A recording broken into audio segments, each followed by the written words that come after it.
Selamat datang di channel kami. Jangan lupa untuk klik like, subscribe dan bagikan video ini.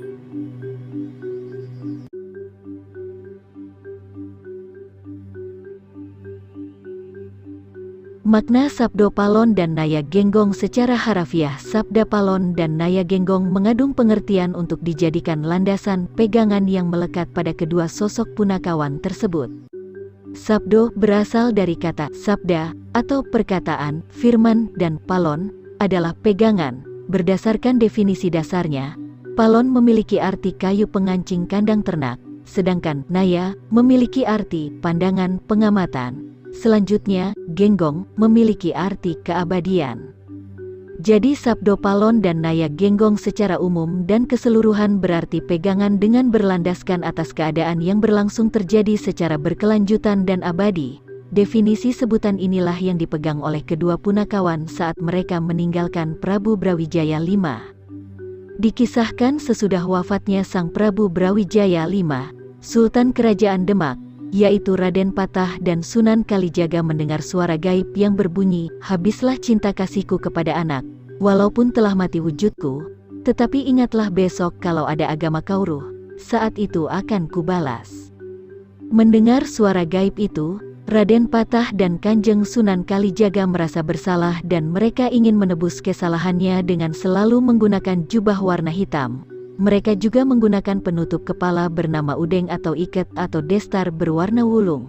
Kemudian Sunan Kalijaga mendapat petunjuk dari Yang Maha Kuasa mengenai ilmu sejatining urip, yaitu ilmu yang berproses pada diri sendiri untuk mengetahui hidup yang sejati.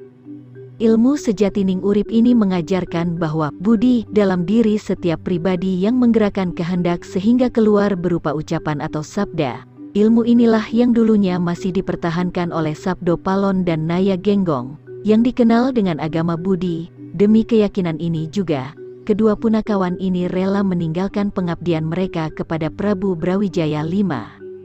Ramalan Sabdo Palon dan Naya Genggong jadi nyata. Sabda Palon dan Naya Genggong juga meninggalkan sejumlah ramalan. Di antaranya adalah kehadiran penjajah Belanda yang diibaratkan sebagai sosok kebo bule meripat sliwer. Ramalan ini terrealisasi dengan datangnya kedatangan Belanda pada 1602 yang dipelopori oleh Cornelis de Houtman yang kemudian menjajah Indonesia secara keseluruhan selama 3,5 abad. Kemudian Sabdo Palon dan Naya Genggong juga mengatakan soal kemunculan agama Kauruh atau agama Kauruh. Dalam pengertiannya, Kauruh berasal dari kata dasar dalam bahasa Jawa, yaitu weruh yang berarti mengetahui, yang kemudian diartikan sebagai ilmu pengetahuan dan teknologi, iptek yang lenih bersifat sekulur. Sebagaimana yang sudah diketahui, iptek saat ini berkembang pesat, khususnya di bidang teknologi informasi sebagai alat senjata kemajuan zaman. Sedangkan realisasi ramalan lainnya di masa sekarang adalah pada perkembangan aliran kepercayaan yang diramalkan terjadi pada 500 tahun setelah runtuhnya Kerajaan Majapahit, di mana 500 tahun tersebut terhitung sejak 1400 Saka dan jatuh pada 1978.